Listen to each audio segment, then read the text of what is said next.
Hello peoples, thank you for watching and thank you for stopping by. Welcome and welcome back. How are we doing today? All right, I'm good. So today we are going to be talking about 5 different plants that like to dry out. That means make sure it dries out. Don't let it be half wet. Don't let it be damp. Just make sure they dry out completely before you water them. Okay? Now, I did have a Pilea peperomioides that I wanted to show you, but I just knocked over my Monstera, and let's just say it kind of got clipped, and now it's propagating. So, then life of planthood, right? Okay, so let's get started. Let's start with this one. This is a Syngonium pictus Exotica. Check out the leaves. Definitely let these dry out before you water. Now, if you let it get too far, it will curl like this when it needs water, but it will bounce right back after you water. Give it about an hour or 2. Okay? This one is actually growing quite well. I've had it since October, and you definitely don't want to overwater this. Otherwise, you get this wonderful leaf here, which is still pretty, but not what you want from your plants, okay? This is a dead leaf because I overwatered. We don't want that, okay? So just pluck those off when that happens, and then you'll have no problem, okay? Just make sure it dries out before you water. And once you get used to it, you'll give yourself a few days and know when to water without letting it curl like that, okay? All right, so as I was speaking of before, and that's most Synapsis, or if not all Synapsis, that like to be dried out before you water. So of course now, speaking of the devil that just knocked over, that just fell over, it's my Monstera. It's a little sideways heavy, which is what happened. It just grew this way. And I did rip a leaf. I'm so mad. I'm so very mad. But you know what? It will still continue to grow. I have some aerial root that I tucked back in. Okay. This is my favorite leaf. Look at that. Check that out. Isn't that beautiful? Got some nice fenestrations in there. This is my second favorite leaf because this is the first one with the little hole fenestration right here. Beautiful, beautiful. This is actually a cutting from the plant that is behind me that you see in most of my videos. This one I also overwatered, so I had to, cut some things, but that was in the beginning before I knew how to water my Monstera. Okay, so philodendron in general do like to be dried out before you water them.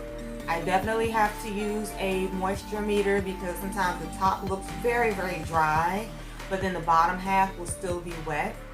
So I do highly recommend having a moisture meter if you're going to keep plants in general, just because it has saved so many of my plants. No more overwatering, no more underwatering. You could probably still underwater, but definitely no more overwatering because you'll know from that little scale what to do, okay? So let me gently put her back. Yes, it's a her. I just realized that in a second. Prop her up nicely. All right, she is stable. All right, so the next one we're gonna do is Syngonium. Syngonium also like to dry out. This is a Syngonium. It's labeled as butterfly, but if you can tell me for sure if it is, I thought it was a batik, but I don't know. Look at those leaves though, aren't they beautiful? And it's such a full plant. Such a full plant, so many different variations of color. Look at just these two side by side, right? So many variations in color. I just am in love with this plant, okay? I love Syngonium in general. They're one of my favorite varieties of plants. Or is it species, or is it genus? I think it's genus. I should do some more research on the lingo, right? Okay. Tell no one. Definitely let these dry out before you water.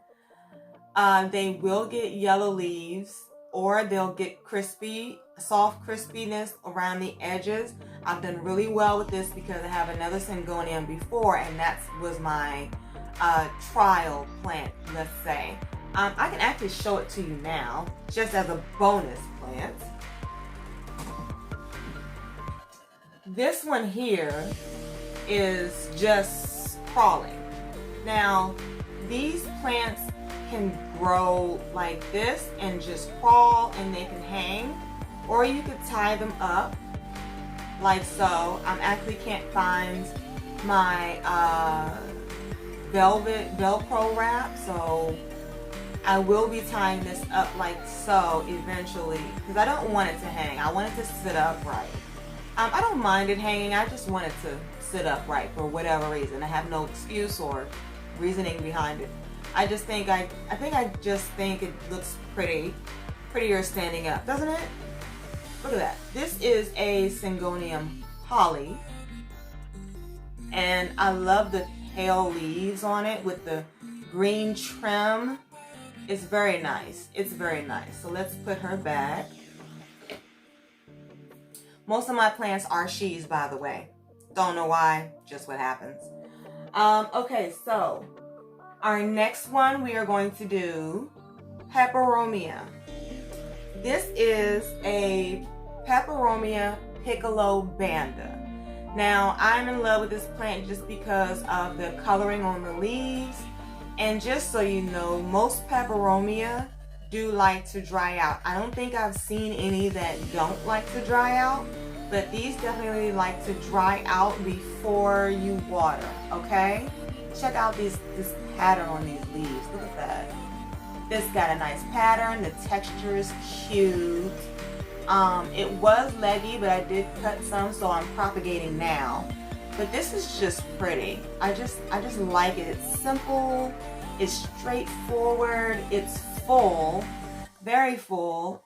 This is a 6-inch pot, by the way, and it just makes me happy. What plants make you happy right now? Go ahead and leave that in the comments. What plants make you happy right now? What are the top 3 or the top 2 that just ease your soul and just make you smile?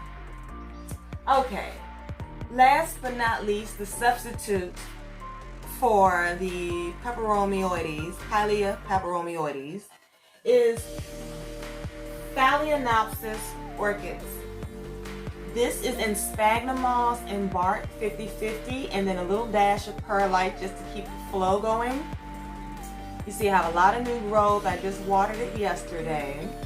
Now, these like to dry out before you water. I just soak it for about maybe 10 minutes, pour the water out, and it's good to go for a week, okay?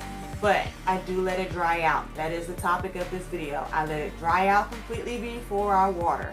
Now, when you don't let it dry out, you'll get floppy leaves that tend to turn yellow. This is floppy, but it's just old. It's not dying though. I've had it for quite a few months, and it's just remains floppy. Not sure why, but you know, I'll take it. I cannot buy another orchid until I can get this one to rebloom. Just a challenge to myself. The last 2 I killed. This is the longest I have had an orchid, honestly, and it's growing so well. You see this? These were not here when I first got this plant. I got this from Giant for like $8 or something like that in a 3-inch pot. It's grown, okay? It is grown. I have it in a 4-inch pot now just so I can have some room. I don't believe that orchids grow very fast, but this one has been doing very well. The roots are growing profusely, honestly. Spring is doing it very well. But just for kicks, let me go ahead and show you my now very sad Pilea peperomioides. Okay? Now, all Pilea do not like to dry out, okay? And all orchids do not like to dry out. So that is specifically for phthalianopsis orchids, just so you know. That's a note right there. My very sad, oh, it was so much more full, and I just got it to grow back. It had a case of spider mites, and I killed those. Thank goodness. It survived very well. It was growing very well. But now, since it got knocked over, it snapped, and now it's just these 2 leaves, and I'm so sad. But it grows pretty quickly. It is springtime, so it's healthy. It just got snapped, and I'm very sad about it. But it will grow back. Keep that in mind, people. If something snaps, you can propagate it. It will grow back. Except for aloe. You can't really propagate aloe. You just can't. I don't know. It's a stubborn plant. It doesn't work that way for aloe. So let's put this one back. Now, so those are the 5 plants that like to dry out before you water. Now, again, moisture meter is very important, because just because the topsoil is dry doesn't mean the bottom soil is dry. And you want to make sure it's completely dry before you water.